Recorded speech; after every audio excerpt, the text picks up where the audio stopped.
You're listening to Oilers Nation Radio, presented by the Nation Network. Subscribe for free on iTunes, Spotify, or wherever you get your podcasts from.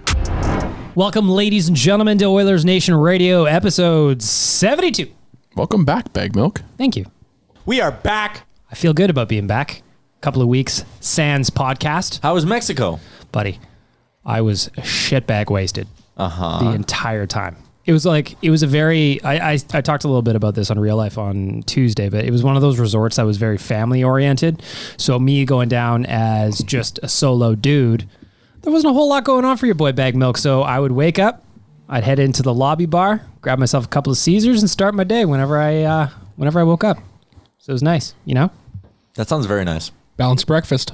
Gotta keep my body chemistry in check, you know? That's why the Caesars?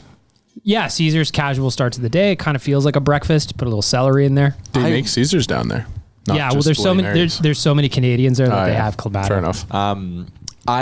Caesars are the one thing I always really want to get into. Like, I wish I liked them, but I just can't. You hate tomato juice? I'm not a big tomato juice guy, and I don't like vodka. Oh, well, that's definitely a problem. Yeah, I know. So, but I really want, I want to be the guy who goes gin in it. You could do gin. Do you do the chiladas? I like gin Caesars. Dan, I love chiladas. You know I do. Mm-hmm. But they were making really bad chiladas down there. So I was just sticking with Caesars. You got to do the canned ones are the best. Really? Yeah. I feel like a fresh made one would be better. Tyler, nobody knows how to make them. Yeah, nobody knows you how got to to make get a them good one. properly disportioned. If you get a case of Bud Light chiladas, you're having a good time. Yeah. 100%. A real good time. I don't mind them like at an Eskimos game or whatever. If I want to drink like a Pilsner, that's an easy way to make a Pilsner go down smooth is to add a little bit of lime juice. You can do your own kind of mix there, but 100% Bag Milk is right. The Bud Light or the what's the other one that they have just in Vegas? Oh, Modelo. Yeah, Modelo? Okay. Something like that. It tastes like ketchup chips. Ew. It's sweet. It's a sweeter chilada. All right. You know what you don't hate though, Tyler? Sherwood Ford? Our fine friends at Sherwood Ford the Giant out in beautiful Sherwood Park, Alberta. Go ahead and follow them on Twitter at Sherwood Ford and on Instagram at SherwoodFord_the Giant. I was not enjoying the Oilers game last night, but I did enjoy seeing our friends at Sherwood Ford with a great TV spot. Yeah, they're good people out there in Sherwood Ford and in Sherwood Park, and they just it's a neat little ad that they did, and then of course they were instantaneously able to upload that to the website, and we were sharing that as well. They're beauties. Yeah. As always, if you see the Nation truck cruising around the city, snap a photo of that, hashtag it with Nation Truck, tag us along with Sherwood Ford in that photo, and you will be entered to win a $100 gas card. Be like Zach. Zach spotted it from a mile away yesterday. That was impressive. From Chateau Lang. On Creep Cam. Yeah, you were a full creep cam. Oh, I was. But you can see that thing from space, though, to be fair. It's true. It's a giant truck. And that's just the interior decoration that you can see from space. Mm-hmm. It's true. All right, but I want to start off with a little bit of bad news. Well, I was down in Mexico having a cocktail.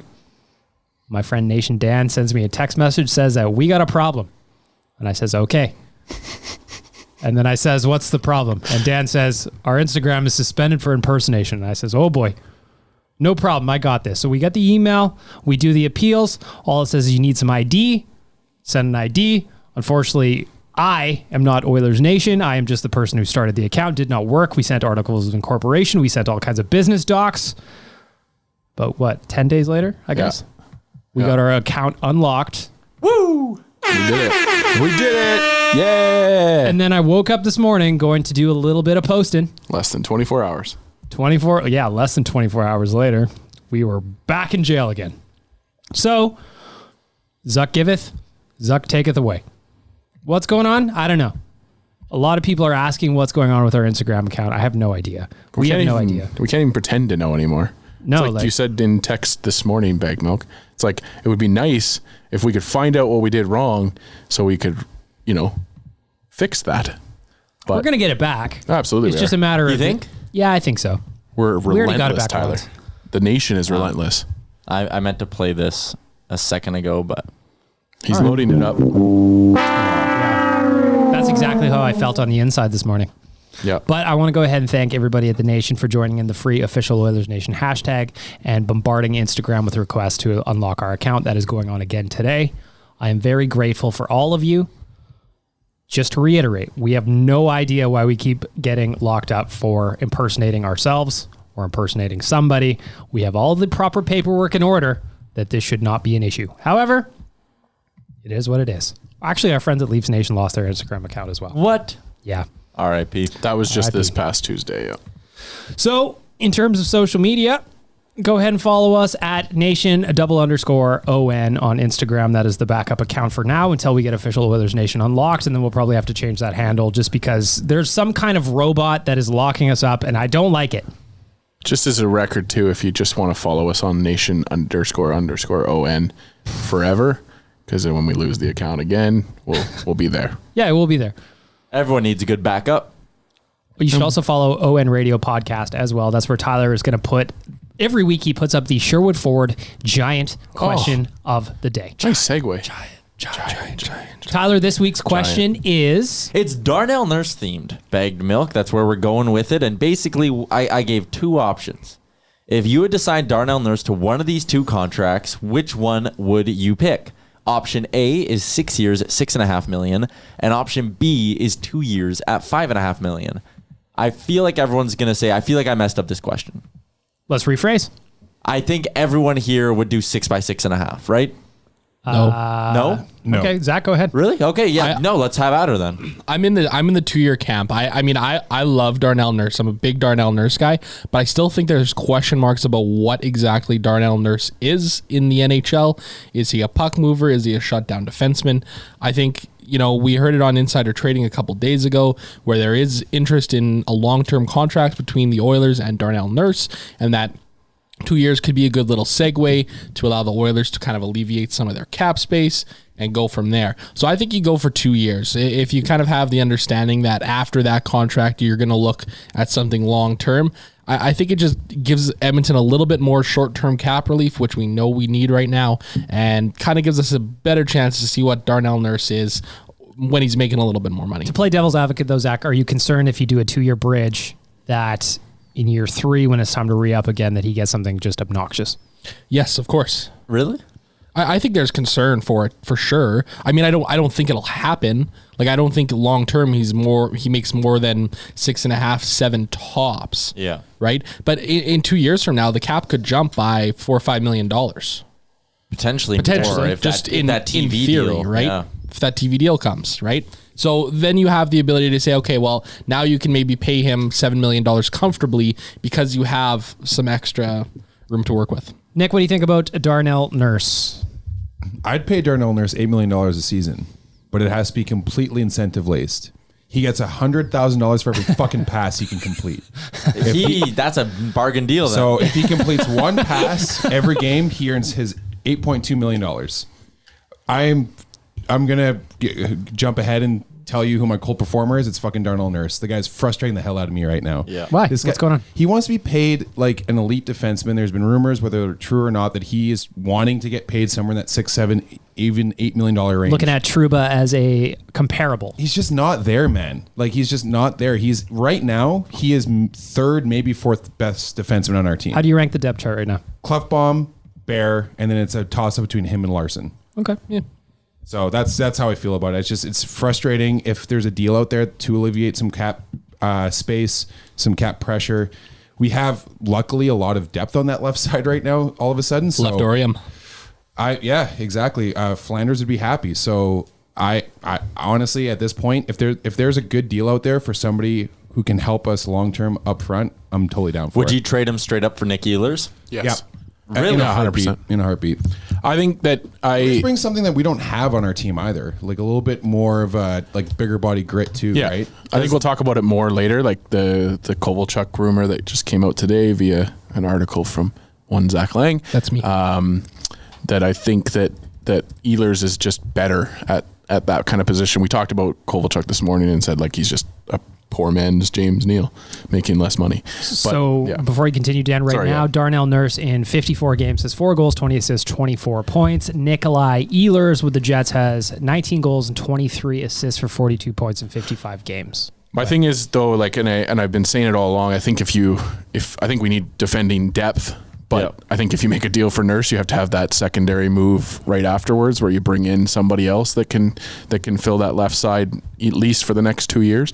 That way, you're not forcing in a Caleb Jones or a Chris Russell even into that spot. But yeah, I think if he's going north of 6, you got to look elsewhere, because we need Nuge still. Yeah, you need to tuck in a bunch of guys next year, and it's just at some point the cap has to break somebody and send somebody off. Somebody will pay Darnell Nurse that much, and that's good on him.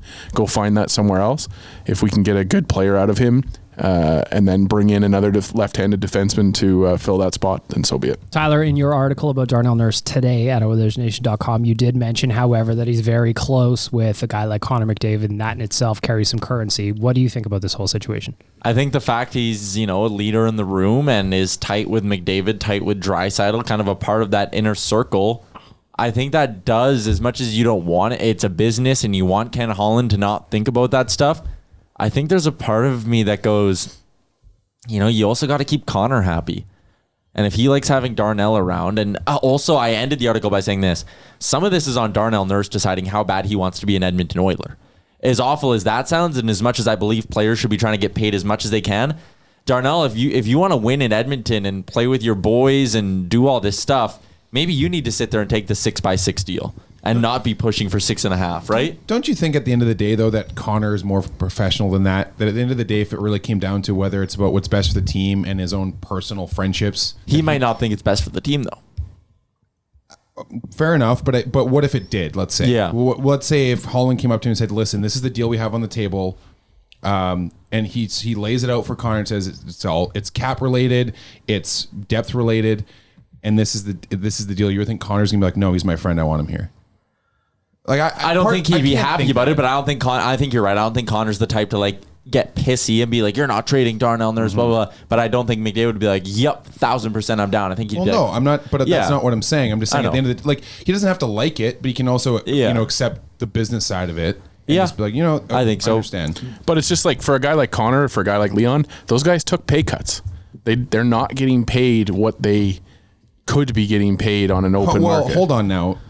Draisaitl is now, but at the time when he signed that contract, the amount of people that said he was being overpaid then. Yeah, fair enough. So in hindsight, this is like a Pasternak thing where it's like, oh yeah, now he's undervalued. But there's also rumors out there that Connor offered to leave money on the table and he wasn't asked to. So I don't know. I just I'm with Tyler. I think that we've reached that point where players that want to be in Edmonton can start paying for that with their checkbook a little bit. You can pay your Connor McDavid tax almost, where if you want to be a part of the group that wins the Stanley Cup with Connor McDavid, you might need to take $500K off your contract. And as much as you're Darnell Nurse and you maybe don't want to do that and you want to get your most value, at the end of the day, if the difference is you getting $36 million or $39 million, that gap closes with taxes and everything too. So it's not even that much.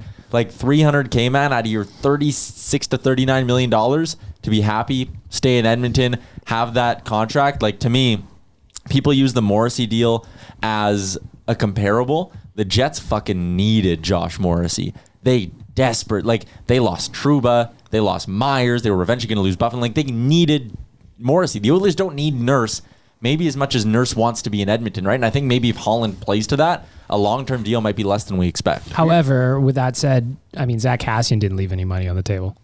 You could argue that he did, I think. I think he might have gotten 4x4 on the open market. I could see it happening. But you're also talking about Edmonton like it's like fucking the LA Kings in the middle of last decade. Guys, this is a team that's made the playoffs once in almost 15 years. But I think Connor changes that is my point. This is also a team that appears on a lot of no trade lists. So to be like, hey man, you got to take a pay cut to stay in Edmonton.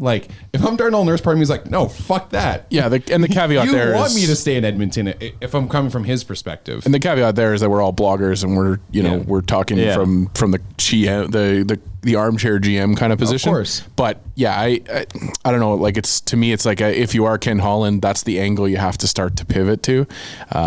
There's the rumors out there that Edmonton is starting to come off of no trade lists because of the Connor McDavid and Leon Draisaitl thing. And I think that if anybody looks at playing with Connor and Leon and doesn't realize that their numbers are going to be inflated for their next contract, then they're smart enough to. I think the whole paycheck.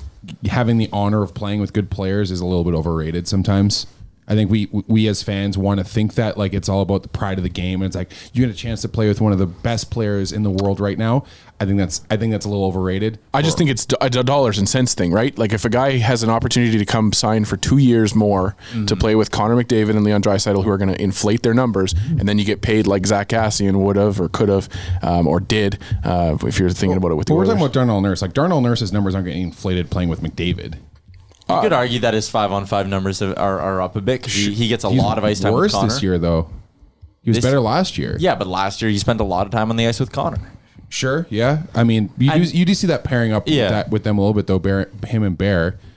I don't know if we're going back to the whole like whether what his value is. Yeah, if he's looking at anything over $5 million at this point, he's just not worth it.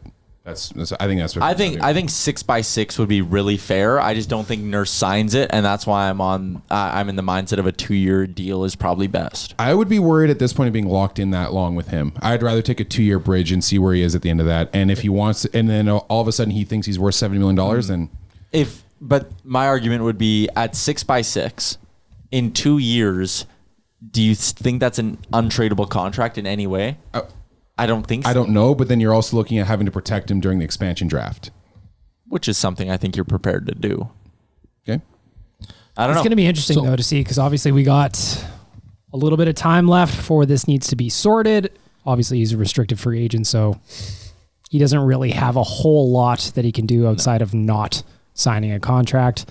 The thing would be, though, with the Oilers, considering their cap situation for this summer, if they can't let this linger, right? Nope. Because that could handcuff you for other moves throughout the summer if you don't know 100%. If Nurse is going to make 6.5 or 5.5. 100%. Either way, best value that I can see, in my opinion, is from our friends at Sherwood Ford the Giant. Out in Sherwood Park, Alberta. They have got all the vehicles and service that you need. They have also got a fantastic community outreach program that they run through the dealership. Follow them on Twitter at Sherwood Ford and on Instagram at SherwoodFord_the Giant. Again, look out for the Nation truck. Take a photo. Tag us both in it. Hashtag it with Nation Truck.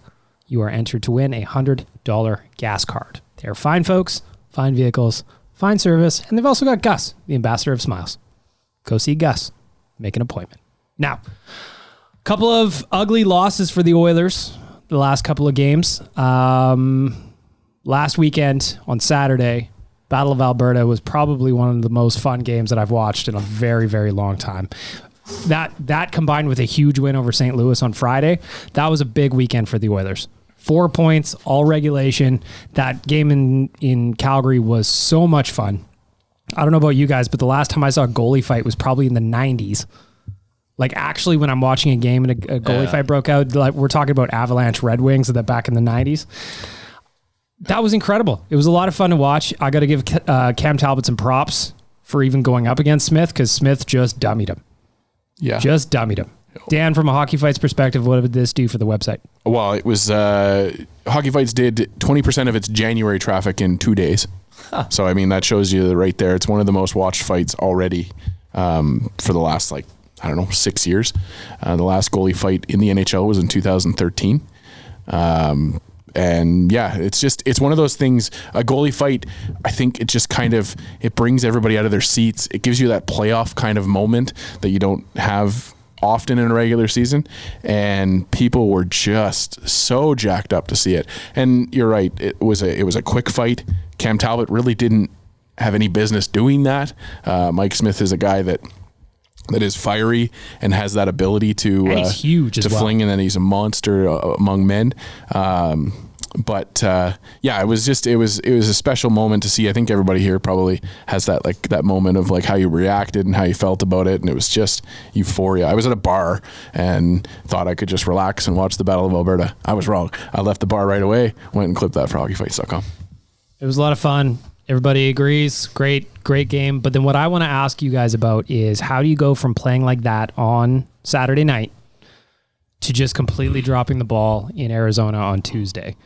Dave Tippett did his best to jump on the grenade for the team, said they were at a long travel time, they were tired. I assume they got after it a little bit. Super Bowl, celebrating that win. What do you guys think, Tyler? What happened between Saturday in Calgary and Tuesday in Arizona? I think Tippett's excuses were weak, but I understand what he was trying to do, right? So you see it. I don't even think it was physical exhaustion. I think it was a little bit of like mental exhaustion. Like you're so jacked up about the win over St. Louis. The Battle of Alberta just took everything out of you physically and mentally. And a game in the desert on a Tuesday after 2 days off, it's almost like a hangover coming off a couple of big emotional games, right? Where you're so fired up that the next time you take the ice, you're like, all right, there isn't that big animosity. No one's trying to kill me right now. I don't need to fight anyone. You're just a little bit less fired up, and you understand it. So I excuse the loss to Arizona. Like, that shit'll happen throughout the course of a season.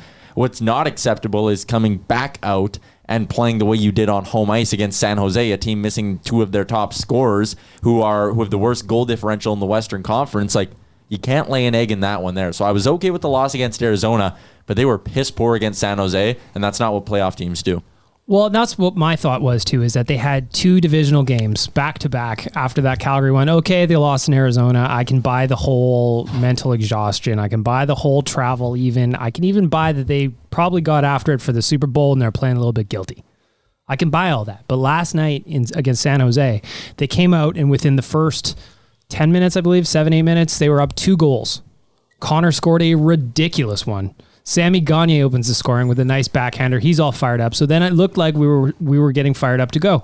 Nick, this morning you wrote the post-game numbers that you do every morning after a game. Mm-hmm. The morning report. What do you see in the morning report from last night's game against San Jose? San Jose plays a game against us that we just have a really hard time defending against. If you look at San Jose's heat maps and stuff like that, they play. They have the blessing of having two of the best shooting defensemen, I guess you could say, in Brent Burns and Erik Karlsson, especially Brent Burns. He just has this ability to shoot from the point, get it right to the front of the net, and then the Sharks just crash the front of that net, the high danger area, and just pick up goals that way. And they just dominated us there in the middle of the ice. It's interesting too, because after we got up on those first two goals, the Sharks only had 4 shots up into that point, and then from there on in to the end of the period, they had 12 shots. 8 of those were generated from the point. Either from the point that got right onto the net, or they missed the net but created chances around there. And then after that, we just couldn't keep up with them for whatever reason. And then back in that Arizona game, we actually played a better game than Arizona. Antti Raanta was really good. He had a really good goaltending performance, and we did start off slow, but we really, really took over the game in the second half, and we just couldn't solve them. Zach, last night you were doing some highlights for the Nation on Twitter. What do you see as you were cutting up some clips? Yeah, there was some tough goals against. San Jose shoots for tips a lot, hey? They do. Well, that's just it, yeah. Like they generate those. If you look at it, it's really weird. It's like 2 dark circles on each side of the blue line, and then like a really, really, really dark blob right in front of the net. That's just where they generate all their chances from. And a guy like Hurdle, who wasn't even playing last night, that's where he gets all his garbage goals from, basically, right? Just stands there, gets his body, and chips him in. Probably lessons to be learned there. Go ahead, Zach. And that's kind of what we saw last night. I mean, how many times last night were goals scored in the dirty areas off of an odd rebound where our guys were just kind of standing around, not marking their man, and San Jose was able to get a couple loose pucks off a couple odd bounces and bang them home. And it's tough. I mean, I think if anything we can take out of these last 2 games that's good, it's that we basically haven't really lost any ground in the Pacific Division right now. I mean, it's no one wants to win it. They did get lucky in the last two losses that everybody around them outside of Vegas last night, dummying Florida. And it really is like a pessimist optimist thing where it's like, they got lucky because no one else is winning, or you could sit there and be like, they fucking blew it big time, because if they would have taken care of these 2 games, the division would have been theirs. Another huge thing too is since James Neal's been hurt, we've gone 1 for 8 on the power play. That's massive. I was noticing that last night, like crazy. Having Neal out and Chase on in that spot is a massive downgrade. Massive downgrade. Which is hilarious when you see his numbers from last year. Hilariously frustrating. My thing was going back to the tired excuse from the Arizona game. Why did we then just blend the lineups so much to start the next game against San Jose? Some McTavish shit right there. And then And then when things went haywire for us and San Jose came back at the end of that first period, then we went back to the blender again and the lines were all jumbled around again. There's just something more to it to me. And obviously Tippett doesn't have to tell us, but there's a reason that they jumbled all those lines. Like Cassian gets his demotion and then what was it? It was Benson and Cassian towards the end of the game together with McDavid. Like, I don't know, it was all over the place. The only line that stayed consistent is the Yamoj Eon line. Ooh, that one needs some work. Yeah, I know. Ooh, workshop that one. That's good. Yamokinsidle. There you go. No. We still got work to do, boys. From today's practice, friend of the nation, Reed Wilkins, tweeted out, couldn't make out all the language, but Dave Tippett just expressed some serious displeasure with the team at practice.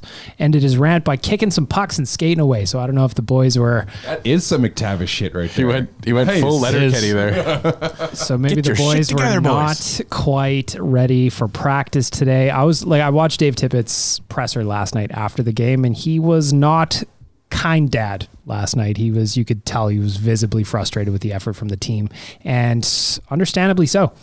Jump up 2 goals and then shit the bed. It seemed like to me, as soon as San Jose started to counterpunch, the Oilers were completely floored by what to do in that scenario. It's like, whoa, where's this coming from, guys? Stop trying, boys.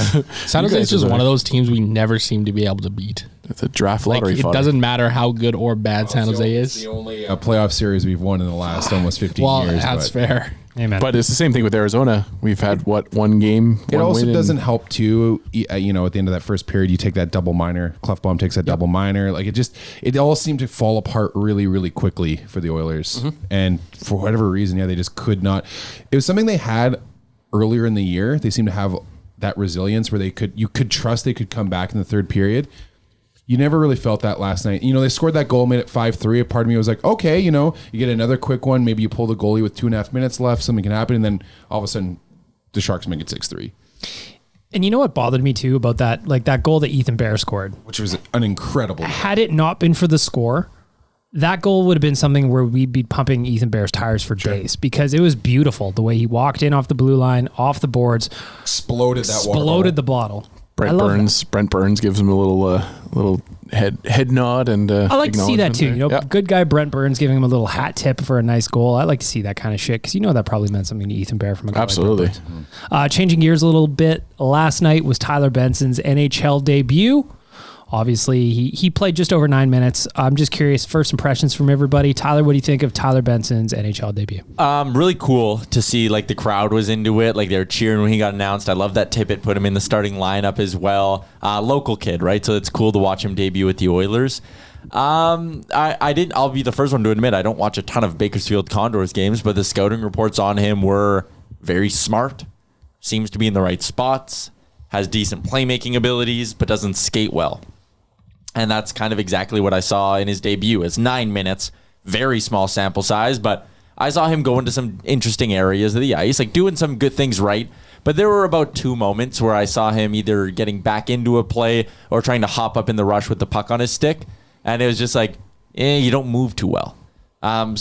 Skating is something a player can work on, and that's certainly an area he needs to work on. But I think this is a guy with an NHL future. Is he a guy who I think will stay up here the rest of the season? I don't know.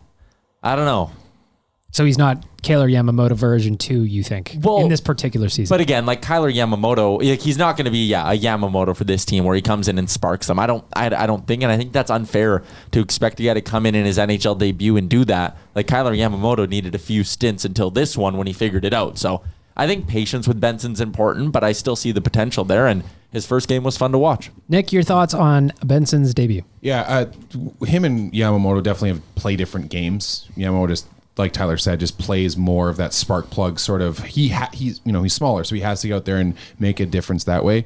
The numbers, the advanced numbers kind of tell exactly what Tyler was saying. He plays a pretty responsible game, but doesn't generate a ton. Well, at least last night didn't generate a ton of scoring chances. After the first period, he had a Corsi of 60%, but his expected goals and his scoring chance percentages were really low. So I think coming in for his first NHL game, he wanted to play smart, play responsible, not make too many mistakes, and he didn't, but he also didn't really wow either. So I think he's skating on the fourth line again. So Yep, that was where he was at in practice. doesn't look like he's going to be getting more than 9 minutes against Nashville, but I have no problem slowly working him into this lineup. Zach, what do you think? Sorry, Tyler. Were you I was just saying, doesn't he kind of remind you and I don't want this to sound like insultive, but like a young Alex Chason? Like, he won't skate well. He'll make some interesting, decent plays with the puck. And if he's in front of the net on the power play, he's got the offensive instincts to like do some stuff. To me, his like long, like high ceiling projection would be like a John Tavares, I think. Or a guy who like doesn't skate well, but is just really smart and gets to smart places on the ice. Not necessarily like the scoring. Like a poor man's John Tavares. A very poor man's that. John Tavares, but like just the way Tavares kind of cut his way into the NHL, like when he got drafted, his thing was like, this guy can't skate at all. And he still is not the best skater, but he just learned to play an offensive way that was able to take advantage of places on the ice rather than just bowling his way there or being quick to get there. It's kind of funny that you mentioned the Chason thing last night because somebody tweeted at me that Benson skates a lot like Chason. So it was interesting that you also picked that out. Defensively responsible guy who has good offensive instincts, goes to the net, right? Yeah. Zach? Yeah, I don't know if I have a ton more to add beyond what you guys have. I mean, he, 9 minutes and 25 seconds. He was an even 50% Corsi player last night, which is good. So he didn't get buried in that sense in terms of driving play. I think I would maybe like to see him with somebody a little bit more offensively minded in that bottom six group. Maybe like a guy like Sam Gagner, who's smart offensively and defensively.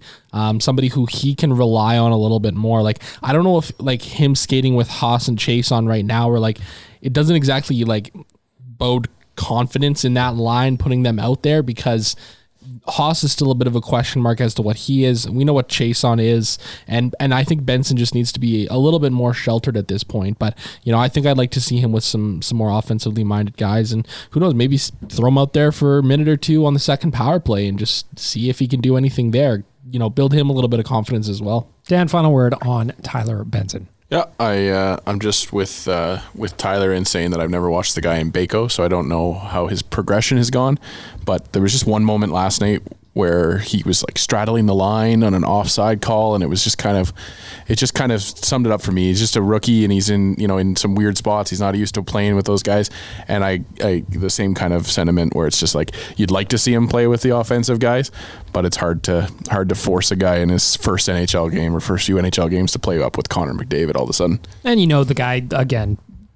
NHL debut, hometown crowd. There's plenty of nerves going on, whether 100%. He wants to admit it or not.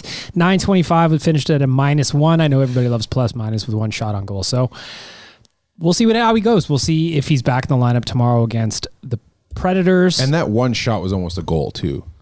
Like he was late in the game there. Late in the game, like with 10 seconds left or whatever, right? So San Jose should have just been nice and let him score. Come on, it's kid's NHL debut. We gave a guy I'd never heard of his first NHL goal. No, that was his first ever NHL point. What was that? Letinov, the gas pedal. Yeah, Maxim Letinov. What was the True? What was his first name? Andy True. Okay, is the worst number in hockey 70? Alexander the number 70. True. Alexander True. Like it's such an ugly number. I 49 had that thought randomly in the game last night. I think that a lot with some of these guys. They even Benson, like, what is he wearing? 49. It's such a call-up number. Fucking weird number. But like, shout out to Teddy Peckman. Yeah, there you go. Number Alexander 49. True. Doesn't that make you think of like an indie wrestler? Yeah, that's like, every time I heard him, I was like, oh yeah, it's like such a PWA guy over here. I hope his nickname is something more clever than Truzy or something. Like if his nickname is Fake News or something like Milk, that. this is the NHL. There's no chance it's more creative than Truzy. I know. It's Fake News would be a sweet name for Alexander. Hey, where's Truzy? Truzy, where you at, buddy? Speaking of where you at, Skip the Dishes wants to know where you're at so they can bring you some food. SkipTheDishes.ca, they have got thousands of options, including our friends at Oodle Noodle. They'll be coming up a little bit later in the Hot Cold Performers of the Week. If you are hungry, if you are starving, if you need nourishment, go to SkipTheDishes.ca because we know you can't cook. Especially if you're listening to this podcast, there's no chance you can cook. I set a personal best for Skip the Dishes this week. Go ahead. 3. What'd you get? 3 Skip the Dishes orders. Twice Donairs, and then 1 Oodle Noodle. Nice. There you go. Yeah, that's a new big record week. for me. That's a big week for Dan. You gonna buy some food for the kids or what? I was really lazy this week. We SkipTheDishes.ca. Go get yourself something to eat. It is fantastic. They are a wonderful partner. And I retweeted from the Nation today. They did a little fun with Oscar Clefbaum and Darnell Nurse, where they were having some snacks on the ice and a little bit of hijinks. I like snacks. Remember when Tyler saw Clefbaum at Burger Priest? Yeah. You need to track him down That again. could have been some content. mean That spurred a winning. A local burger joint that he was just like sitting outside on the curb talking on his phone. Actually, I believe they are on skipthedishes.ca. There we go. Good See? tie-in. We're boys. all tying it in. Yegburger better. Yegburger, partner of Yegburger is the GOAT. Oilers Nation pregame podcast starring one Tyler Yaremchuk every game day at OilersNation.com. Now, Also on Skip the Dishes. also on Skip the Dishes. Yes, my pregame podcast is on Skip the Dishes. You can download Tyler's pregame podcast on Skip the Dishes. Let us know where If you you find order it. it on Skip the Dishes, I come to your house and talk to you about the game. Oh my God. You know what? I would order skipthedishes.ca every single day. Did we just come up with a new I program? bet there'd be so many people on the text line at your other line of work, Ty, that would love that. Yeah, you have to send me a copy of like your clean criminal record, or else I don't come. You know, Surveyor Brett would be ordering a Tyler Yaremchuk personal podcast. Every time. I'd do that. Hang single out with day. Surveyor Brett. You will be. Yeah. Oh, yeah. You Oh, will Vegas. be in Vegas. In Vegas. Let's go. Gentlemen, we are getting closer to the NHL trade deadline, which is coming up at the end of this month. The Oilers are now starting to get involved in a couple of more rumors. Today, I want to start with Zach. You had something on one Ilya Kovalchuk. Go ahead. That is correct, according to Eric Engels of Sportsnet, who covers the Montreal Canadiens. The Edmonton Oilers are one of a number of teams who have reached out, expressing some interest in Ilya Kovalchuk. He noted also the Calgary Flames, and he said, quote, "They both have the picks to swing it, and they are both cap strapped, which means adding Kovalchuk could make more sense to them than taking on someone else at a higher salary." Kovalchuk, of course, signed a prorated 1 year, $700,000 contract with the Montreal Canadiens in early January. And Tyler, you were in the mix with Brownlee today on Twitter about Ilya Kovalchuk. Yeah, Mixing it up. Me and Brownlee went after it a little bit because he subtweeted me. Robin, if you're not familiar with what subtweeting is, because it's a young person's thing. Oh God! Wow, I'm just kidding. I like going back and forth with Brownlee because he's an old smartass and I'm a young smartass. So like we both want the last word like so bad, and we're both so like tongue in cheek with our responses and stuff. But basically, I don't see Ilya Kovalchuk as much more different than James Neal. Maybe he skates a little better, but they both shoot well. They both have a history of scoring goals. Kovalchuk shoots right. There's the difference, right? So to me, if we're going to give up assets, and I think Kovalchuk will cost you a third-round pick. Fine. If you're going to give up assets, to me, let's spend them on something that changes the team a little bit more. If we're going to give up a third-round pick, let's go get a centerman. Let's use a higher pick and go get Tatar. Like, let's aim higher than Kovalchuk is what I'm saying. You don't have a third-round pick, though. Well, it's 2021 third. Okay. Or your second rounder in 2021, something like that, right? So I think he could be a bit of a fallback option, though. Like, we're hearing so much of these bigger names, these top six forwards, the Athanasius, the Toms Tatars, the Pajots, the Tierneys. We're hearing those names thrown around. And I think that Kovalchuk might be a guy that Edmonton maybe looks at closer to the deadline if they maybe fall out of the race for one of those big horses. I think having the right shot of Kovalchuk can open up a lot of options for the Oilers in the top six and on the power play too. Where it gets tricky with a guy like Tatar, though, is he does have a contract for next year as well. And isn't his contract like $5 million? It is 4.8 cap hit though. Well, okay, so round up, whatever, $5 million, close enough. That's how do you fit that in? No, he's got a 5.3, Tyler. Yeah, but Vegas has 500K of it. Really? Yeah. Well, $5 million. The Oilers would have to get a little bit creative. Because he's under contract next year as a UFA. He's He's under under contract next year as well. Oh yeah, then you definitely have to offload some salary somewhere. I think the way to make it work would be, obviously you have to give up a pretty significant future asset. I don't know if the 2021 first is too much or not, but it's a significant future asset, and you're probably overpaying a bit, convincing Montreal to keep $1 million, and they're probably taking some money off your hands for this year. Or maybe they take a guy like Chase on. I think I'm more comfortable doing that for somebody like a Tatar than anybody else, like a Chris Kreider, for example, because you're getting not only this year of Tatar, but also that additional year, and hopefully be able to convince him to re-sign at the end of that too. Like I think for me, like if we're talking about assets and how we're using them, you know, the only way I'm dangling a first this year at the deadline is for getting a guy like Tatar who has a year or two left on his contract. So looking at Tatar this year in Montreal, in 56 games, he has 20 goals, 31 assists, and 51 points. And obviously, he and Ken Holland have a history together because he spent 6 years in Detroit. So there's a history between them. Ken Holland will obviously know the player very well. Nick, what do you think about a Tatar versus a Kovalchuk versus somebody else? Well, the Kovalchuk thing is like Tyler said, and Zach touched on too. He's James Neal. If James Neal's injury is long term, I could understand that being where they go with that. But they just sort of they seem to fill the same need. Like Tyler said, they're guys who are shoot first, goal scorers, fill in on your power play. I like Kovalchuk. Obviously, he's historically one of the best goal scorers of his time in the NHL. So he's one of the few who have actually scored 50 goals in the NHL. Those days are behind him, but. As far as the Tatar thing goes, I'm not into trading a first round pick for him, even if he is under contract. Like, how often do you see teams who trade first round picks at the deadline and actually have that work out for them and do well? And also, like, guys, like, let's be serious. The Oilers are making the playoffs, but they're not competing for a cup. I think Tatar changes you that much, though. Is he that good? Is he that good? I think I don't him know next about to that. McDavid could really do some damage. Sure. I wouldn't do it though. I wouldn't do it. I think if you're trading a first round pick, you're trading it for a guy who's going to be here for like an RFA who's in their mid to late 20s and who's going to be here for like 4 or 5 years. Would you give up a first for Josh Anderson? That's interesting. Andre Kasha? God, no. Andre Kasha is interesting. I wouldn't mind that.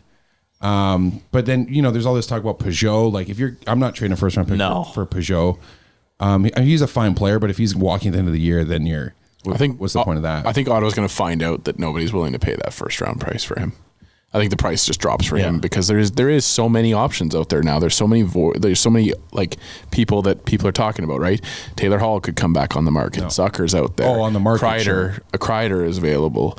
You've got all these guys that are kind of in that same kind of mold and then there's the whole element that people have this convinced sentiment that good players on bad teams are not worth looking at for that kind of price anymore. So So what is the cut line for you guys in terms of who's a seller right now? Because I'm looking right now, obviously we got teams like Detroit, 30 points on the year. You know they're going to be selling assets. We got the Kings with 43, Ottawa 47, Jersey at 48. Anaheim and San Jose, you could argue, would be sellers. Buffalo as well. But then it starts to get a lot tighter. Then Minnesota got 56 points, and then that's when you wander into the Pacific Division where everybody's very, very tight and not necessarily out of the mix, even if you kind of are out of the mix in another division, say. I think Montreal gets stripped for parts a bit eventually. I think they have, the teams around them have some games in hand. Zach has it open here. Yeah, they have, it's like Toronto has 2 games on hand in them. The Rangers have 2 games on them, and they're still a couple points back. So I don't know. I think Montreal is kind of a team that becomes a unwilling seller. New Jersey, what does New Jersey have left? Like, you're not trading for Wayne Simmons at this point in his career, really. You know what? I bet somebody does. They will, but he's not going to give you. I heard his name connected to Vancouver today by LeBrun, saying that if Ferland isn't healthy, they'd love to add him, and I think Pittsburgh as well. Simmons has not been good for like 2 years, so I don't know what you're. And he makes 5 schmil. Yeah. L.A. again, they don't really have much left. They just traded Clifford. They just Toffoli, but he's not cheap either. I'm not doing that as a rental. Alec Martinez, I've heard, maybe. How about this name? Joe Thornton. I wrote about Joe Thornton like months ago saying at the deadline the Oilers will trade for Joe Thornton.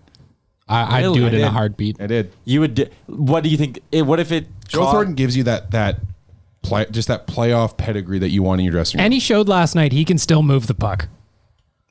He had a couple of assists last night. He can still put it where he needs it to go. Absolutely. Oh, he's a hell of a player. How dare Are you not worried? How dare you? Are you not worried about his knees holding up throughout a playoff run? I would be, but he's 41, man. Like whether his knees have been reconstructed or not, you always got to worry about injuries there. With a guy like that, it's soft minutes 5-on-5, and then he's on the power play. what's his contract this year now? It is $1 million. Okay, so it's nothing. I don't know. It's like, I to me, wonder that's what like he a cost. fallback. That's Dan the just question. doesn't like Joe That's Thornton. the I'm not a question, big Joe right? Thornton guy. Dan's on the record for not liking Joe A Thornton. 41-year-old guy, I'm not usually going to get on board with, but yeah, I don't think he's a bad play. But Patrick Marleau, yeah, Patrick Marleau's also out there. They were talking about him last night. Both on the of them. broadcast. Back to Toronto for Marleau. do you imagine just trade for both of them and have See, the this is- Sharks north? This is the problem, though. Like, what's the biggest need for Edmonton up front? Is it a top six a winger? Or is it wing. a bottom six Definitely a centerman? winger. I think it's a I mean, I wing. think it's a winger, right? But if you can go and add a Thornton, like, I just don't see why you wouldn't do that. Well, if you add a instant- Thornton, then you can move one of those guys to wing, Yeah. maybe. And it helps right? your power play 2 options because you got a guy there that can dish the puck around a Absolutely. bit. But Not like our power play 2 fucking plays much anyways. no. And right? Like 15 seconds on the like, back end of the fuck. power play. and he would increase the team's playoff beard per 60. Unbelievably. So true. Unbelievable. incredible. My struggling. He can cut a little, like he can cut a little tuft off and just like put it on Nuge's face. Exactly. Just, like Now we're tape it on talking. there. Help fill in his beard. My argument with the idea of a third line center, because like Ryan Rashog's been hammering that they need a third line center, right? I think they need a winger more than a center because let's say we're in a playoff game. There's 60 minutes and 10 of it you can probably assume is special teams. So there's 50 even strength minutes you have to fill. McDavid's probably playing 20 of them, right? Mm-hmm. The Draisaitl line's probably playing 20 of them. Mm-hmm. So that's 10 minutes at even strength for your bottom 6. Like to me, strengthening the top 6, that's going to be playing the bulk of your games and winning you hockey games. That's way more important than making sure that like your third line center can handle his 7 even strength minutes a game, right? Yeah, but I So don't. would a guy like Tatar then be your ideal scenario then? Does Tatar play left or right? He's left. See, that would be perfect. Right? And to me, like a guy like Tatar, or you can go Zucker, or you can go Kasha, just any of those guys with term who can come in and be immediate impact top 6 wingers. Like we saw how Yamamoto sparked the Nugent Hopkins Draisaitl line. What if the Oilers could do something like that with the McDavid line? I just think getting a top 6 winger is just such a must for this team, and it should be more important than getting a center. That would also slide James Neal down in the lineup because at 5-on-5, I mean, he's not the guy he was 10 years ago. For sure. And I was talking about it up in the office earlier. It also gives you the opportunity to move Kara down to the 4th line where he's way more effective. And there's a lot of hate around him, and he's frustrating to watch, but in like an 8-minute 4th line role, he's perfectly fine. He's pretty responsible defensively. He kills penalties. So bringing somebody in who can sort of just, like you said, bag milk, just shift everyone down a little bit to where they're a little bit more effective would be perfect. And I don't know, Tyler Rashog just talking about the center. Like I don't really know what's wrong with Cheyenne or Haas in that position right now.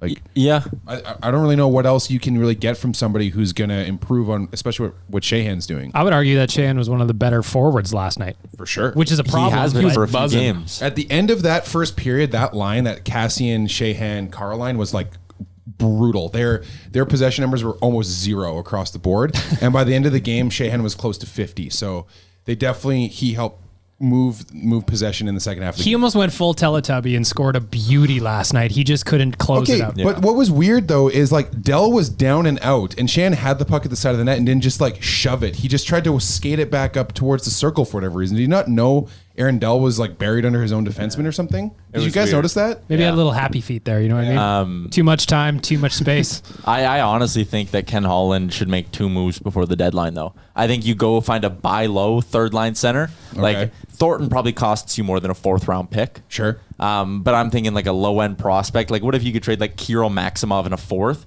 and get like Derek Grant?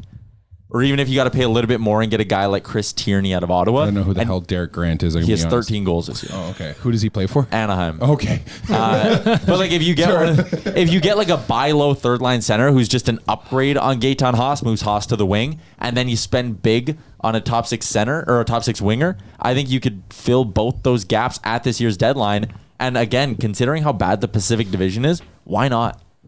Why not? Like I think you could win a playoff round. I honestly think if you get a top 6 winger, you could not only win a playoff round, but be a favorite to win one. And we saw in 16-17 when they were a game away from going to the Western Conference Finals.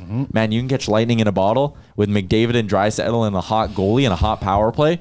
Why not? Considering how tight the Pacific Division is, just to like further your point, Tyler, it's like this is a kind of a year where a couple of tweaks could win you the division, and all of a sudden you got home Well, ice see, in the playoffs. hold on though. I think I'd almost rather finish second in the division. Me too. That way you're guaranteed to play Pacific teams up into the Western Conference. You finish first in the division, you might get caught with like a sneaky Nashville team or Dallas or something, and all of a sudden it's like I would almost rather finish It's a bold second. strategy. I'd rather finish second. I'd Have let home Vegas ice. finish Yep. first, and I'd go up against Vancouver, Calgary in round one and beat them. Yeah, agreed. Interesting. Well, That's why I'm not too upset about not being first in the division right now. okay, I like this strategy. This Me is and a Nick little bit agreed on something. That is playing a little hot take. chess here. We're playing a little chess here with the Pacific Division standings. Tyler, it's time to get the buttons ready because it is time for the Oodle Noodle Hot and Cold Performers of the Week. As always, we are going to start with the veggies. We're going to go look at the cold performers of the week. Nick, we're going to start with you. You already gave Darnell Nurse. It's already Nurse. We can move on. Explain why, though. What specifically are you not happy He's with? just frustrating to watch, and it's just he has such a big role on this team, and he had such a good season last year as far as points go. But it's just he seems to just not be able to, like, I don't know. He's now in his fourth season. He Bear's already better at making those outlet passes and creating offense with not just from skating. He's really good at carrying the puck, but when it comes to him being under duress and having to make a move to make it past the forwards, you just can't do it, and it's just frustrating at this point. This That's is all. Daryl's fifth full season there you in the NHL. Oh, that's cold. Zach, who is your cold performer of the week? I'm going to go with one Zach Cassian for my cold performer of the week. He did have a goal this week against Calgary last Saturday, and that's all good. But he's been dropped off the McDavid line. He just doesn't seem to quite be all there these last week or two when playing with McDavid. He's gotten the bump down to the third line in the depth chart. I think he's actually back up there today. But I think he is a guy that needs to become a hot performer of the week next week. Dan, let's look at the prospects. Who is not impressing you in the system? It's one former NHLer, Colby Cave. He's had Forgot about Colby Cave. 0 points. Me too. 0 points. He had one goal in the last 2 weeks, but gone down to the AHL. And there's a guy that probably should be a tweener, should be the guy that we could bring up in an injury recall. And I don't think I'm comfortable doing that right now. So it's Colby Cave. Look forward to him scoring a goal a game this week. Mr. Tyler Yaremchuk, your Oodle Noodle cold performer of the week. The Edmonton Oilers power play, and this extends back a little bit more than a week, but in that first Battle of Alberta last Wednesday against the Calgary Flames, it had 3 chances in the third period to win them that hockey game. It didn't. It blew it. Against the Arizona Coyotes, it had a couple of real good chances to tie that game, get them back into that game. It didn't. They blew it. They gave up a shorty. It's the power play's got to be a little bit better than it is right now. I know it's still first in the NHL, so it feels weird nitpicking it, but it hasn't been able to come through at some pretty opportune times as of late. And you mentioned 1 for 8 since James Neal was out of the lineup. It's a little bit worse than that if you date it back a few more games as well. The power play hasn't been great as of late, and they need it to be if they want to keep winning and if they want to contend for the top of this division. So the power play is cold. My cold performer of the week, I'm just going to go the general lack of preparation over the last 2 games. They were very, very ugly. Like Tyler said, depending on how you look at it, you could say that they were lucky that the rest of the Pacific Division lost, or that they blew a major chance not winning against Arizona and San Jose, both of whom had major injuries in the lineup. Lack of preparation for the entire team is my cold performer of the week. Go out hooking. On to the Oodle Noodle Hot Performer of the Week. We are going to do a reverse order here. We're going to start with Tyler. Snake draft. Who is your Hot Performer of the Week? Sammy G is my hot performer of the week. I was happy I got to go first because I wanted to pick him. 2 goals in his last 3 games. He's got the bump up to the McDavid line. When I saw him get the bump up, I said, I don't like it. He can't skate. He's not good enough to keep up with McDavid. He proved me wrong against San Jose. He scored one early. I love watching Sam Gagner score goals. I think it's a great story, him coming back to Edmonton and all that. I hope he's around for another season on a league minimum deal because I enjoy watching him play. I think he's a smart offensive player. Yes, he can't skate, but I should not have underestimated him. He's playing some great hockey as of late. Love Sam Gagner. This is hot. Young Daniel. It's a guy that I know we've kind of been lamenting our goaltending prospects recently, and I think people kind of forget that he's still around. It's Olivier Rodrigue for the Moncton Wildcats, number 6 overall team in the CHL right now, right behind the Edmonton Oil Kings in the rankings there. But in 4 starts in the last week, he has had 3 wins and 1 OT loss. His goals against average on the season so far is 2.66, and his save percentage is 907, which is not that bad for the QMJHL. So Olivier Rodrigue, your hot performer of the week. That's really hot. Mr. Zachary Lang, your Oodle Noodle hot performer of the week. My boy Jujhar Khaira is my hot performer of the week. I think he's had Jujhar Khaira. Do you need me to say it a third time? Tyler is upset. Tyler's questioning your hot performer. Yeah, I'm interested to hear your logic. I think he's had a good, strong couple of games playing in the Oilers' bottom 6. Analytically, he's looked really good. He's 52% Corsi 4 this week with a 52.5% expected goal share, which is really, really good. I think he's a guy that we've seen start to maybe turn a corner on what has been a pretty shitty start to the season for him. He had the fight last weekend against old Buddy Robinson, and I think he's a guy that we need to turn it around. He's been really good on the penalty kill all season despite his even strength struggles. And that's why I think he's so hot. That was hot. That's hot. Mr. Nicolaus Good, your Oodle Noodle hot performer of the week. Well, talk about hot when it's oodle noodle. Whenever you open that box, when you just get a fresh oodle noodle, it is so fucking hot. Absolutely. It is so hot in there. You gotta let it air out. Caution, people, let it air out for 2 minutes. Let it breathe. Tyler and I are 2 on the same page this week because mine was going to be Gagne as well. Everyone knows how I feel about him, but because I have to be different, I'm going to say Ethan Bear.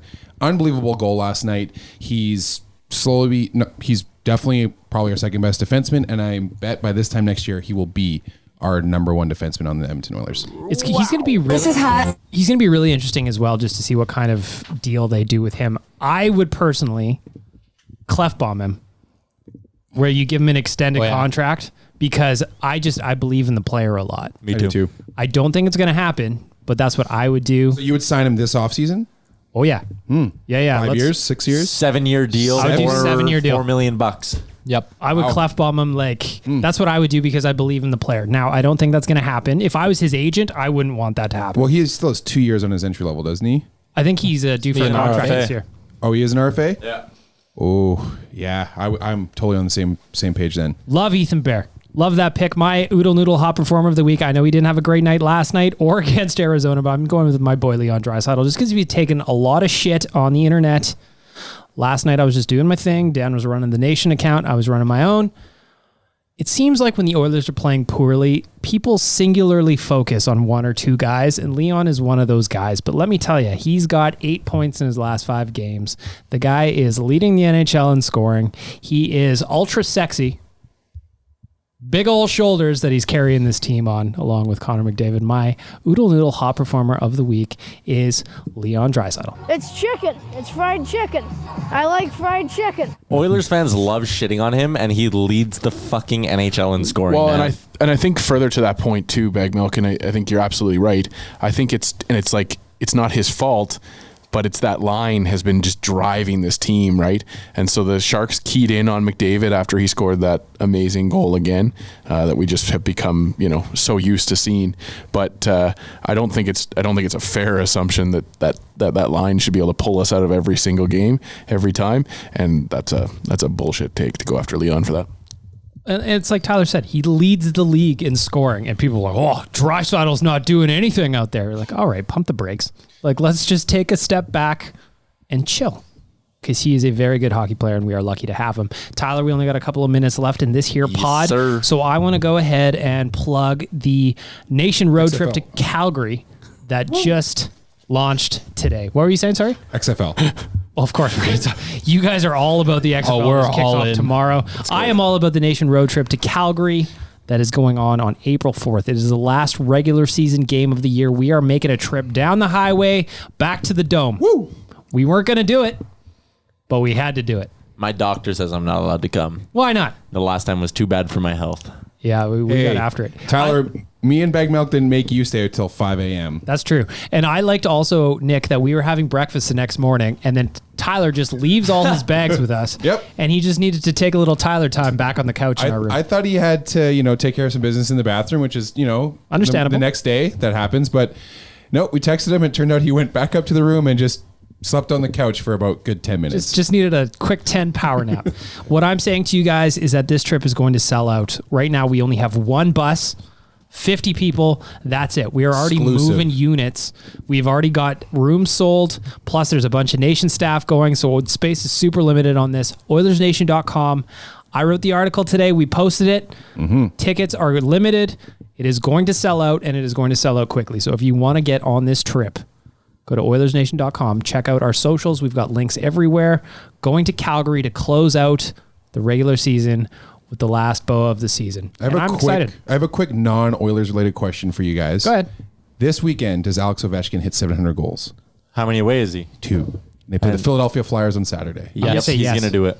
Man, he's fun to watch. You can't bet against him. He's just He's a machine. He is so hot right now as well. Does he have like 14 goals in 7 games or some shit like that? 2 hat tricks in 4 games or something. Just ridiculous. There was a meme that was going around on Instagram. Again, free official Oilers Nation on Instagram. But there was a meme that was going around where it was like Austin Matthews and David Pastrnak were like, we're going to win the Rocket Richard this year. And then here comes Ovi. Oh, hold my beer. Yeah. Ovi is having none of that. Last thing I want to say is go ahead and follow ON Radio Podcast on Twitter and Instagram, and rate us on iTunes. We're going to get back to reading some of those reviews. I checked today. There was nothing new. Give us your reviews. Let us know how we're doing. Leave us reviews. 5 stars. Subscribe, download everywhere. Tyler has got us everywhere now, wherever you get your podcast from. Oilers Nation Radio wants to thank our friends at Sherwood for the Giant, skipthedishes.ca, and Oodle Noodle for making all this possible, and each and every one of you for listening and spending an hour with us. That's it for episode 72. Enjoy your weekend, everybody. Shout out Damien. Go see Dragons. Best wishes. Thanks for listening to Oilers Nation Radio, a member of the Nation Network of Podcasts. Make sure to follow us on all of our social media to stay up to date and never miss a podcast.